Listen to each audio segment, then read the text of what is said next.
Welcome back, traveler. You have found the files. And today I need to tell you something about the HBO Harry Potter series premiering December 25, 2026 on HBO and streaming on Max that most people are not saying. Everyone is talking about what could go wrong. The casting controversy, the tone, the risks. We covered all 5 of them in our last video, and that conversation is not over. But what I found when I went back through the production announcements, the casting decisions, and the structural commitments Emmy-winning Succession writer Francesca Gardiner and producer David Heyman have already made, is that there is one thing on this list that the HBO series has already gotten right. One thing that no adaptation of J.K. Rowling's Harry Potter has ever managed to do before this one. Not the Warner Brothers films starring Daniel Radcliffe, Emma Watson, and Rupert Grint.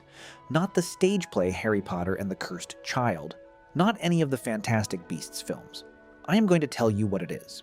But first, I need to take you through the 4 things that still keep me awake at night. Because getting them wrong would waste the one thing they have already gotten right. If you watched our 5 ways HBO could ruin Harry Potter video, and you want to know the other side of that argument, you are in exactly the right place. Drop a comment right now with the word must if you want this series to succeed. Let's go. Part 1. The first 60 seconds. There is a scene in Harry Potter and the Philosopher's Stone by J.K. Rowling that most people who only watched the Warner Brothers films have never truly experienced. It is the moment Harry Potter arrives at platform 9 3/4 for the first time. He has grown up in a cupboard. He has been told he is worthless, strange, and unwanted for 10 years. He has never belonged anywhere. And then a wall becomes a doorway, and on the other side of it is a scarlet steam engine filling the platform with smoke, and children his age running with owls in cages and pointing at every impossible thing, and parents hugging and laughing, and a whole world that was always there and always his, and always waiting. J.K. Rowling wrote that scene to feel like a held breath finally released. In the Warner Brothers film directed by Chris Columbus, that scene lasts approximately 45 seconds. Harry runs through the wall. He looks at the train. He gets on. The scene moves. The HBO series has 8 full episodes to tell the story of Harry Potter and the Philosopher's Stone. 8 hours. And what I need the writers in Francesca Gardiner's room to understand is that the first 60 seconds of episode 1 will determine whether every subsequent hour lands or not. Not because the first 60 seconds need to be extraordinary, but because if the first 60 seconds feel wrong, too dark, too knowing, too much like prestige television, then the audience will carry that feeling into every episode that follows. Season 1 of the HBO series needs to feel the way J.K. Rowling's first chapter feels. Before everything goes wrong. Before the war and the grief and the weight of what Harry Potter is going to cost everyone. It needs to feel like a letter arriving. It needs to feel like a door opening. If it does not feel like that in the first 60 seconds, nothing that follows will feel earned. Part 2. The chess game. The moment Ron Weasley proves everything. In our previous video, we talked about what the Warner Brothers films did to Ronald Bilius Weasley. 17 documented moments across 8 films. Lines given away, bravery reassigned. A character systematically reduced to comic relief by screenwriter Steve Kloves, who publicly stated that Hermione Granger was his favorite character. But here is what I want the HBO series to do. Not just avoid the mistakes. Go further. In Harry Potter and the Philosopher's Stone by J.K. Rowling, the trio encounters a life-sized wizard chessboard as one of the obstacles protecting the Philosopher's Stone. And Ron Weasley does something the films captured visually, but never emotionally. He surveys the board. He thinks. He sees every possible move in his head simultaneously. He solves a puzzle that had defeated every adult and student who ever attempted it.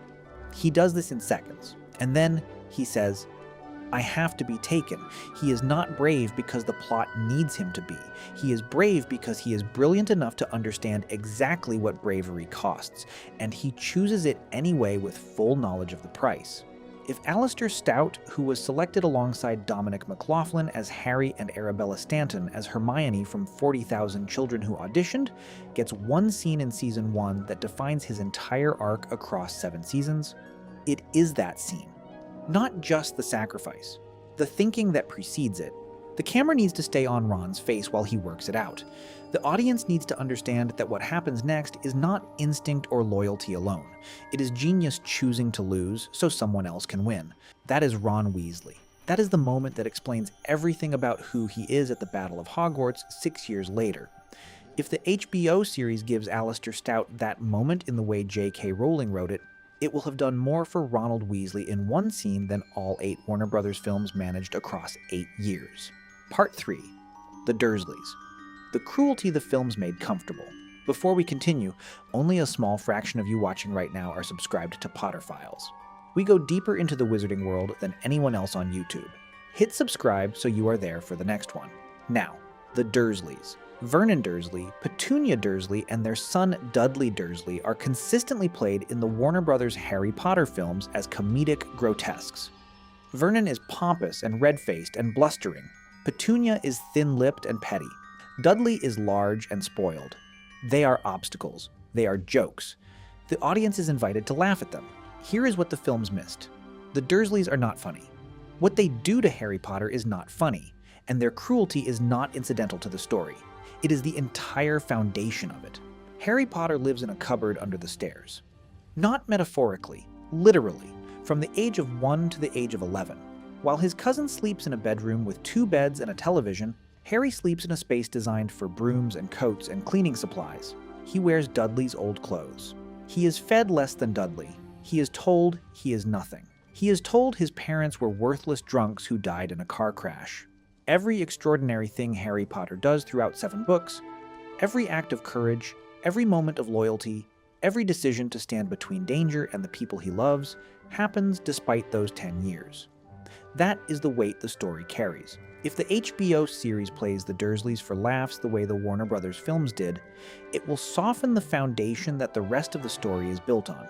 And when Season 7 arrives and Harry walks into the Forbidden Forest and chooses to die, the full devastation of that choice only lands if the audience has understood from Episode 1 of Season 1 exactly what Harry Potter was given and what he was denied, and what that cost him.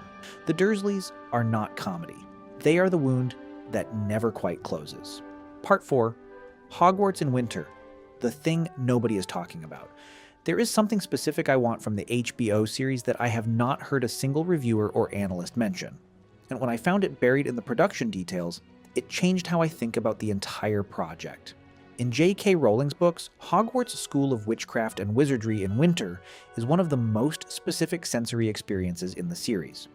The Great Hall at Christmas when most students have gone home, the corridors lit by torchlight, the grounds white and silent, Harry Potter, who has nowhere else to go, discovering for the first time what it means to have somewhere that feels like home during the season when home is supposed to matter most. This is not a major plot point. It is not a reversals or revelation, it is texture. It is what separates a story that feels real from one that merely functions. And because the Warner Brothers films were working to a 2-hour runtime, these moments had to go. There was no space for Harry sitting in the Gryffindor common room on Christmas morning surrounded by wrapping paper from presents he had never expected to receive. The HBO series has 8 hours per book. 8 hours. Those winter moments exist now. The texture exists. And how Francesca Gardiner and director Mark Mylod, who helmed Succession and Game of Thrones episodes, choose to use that texture, whether they treat it as padding to be cut, or as the emotional foundation that makes every major plot moment land, will determine whether this series feels like J.K. Rowling's world, or merely looks like it. I am watching this one more carefully than anything else on this list. Part 5.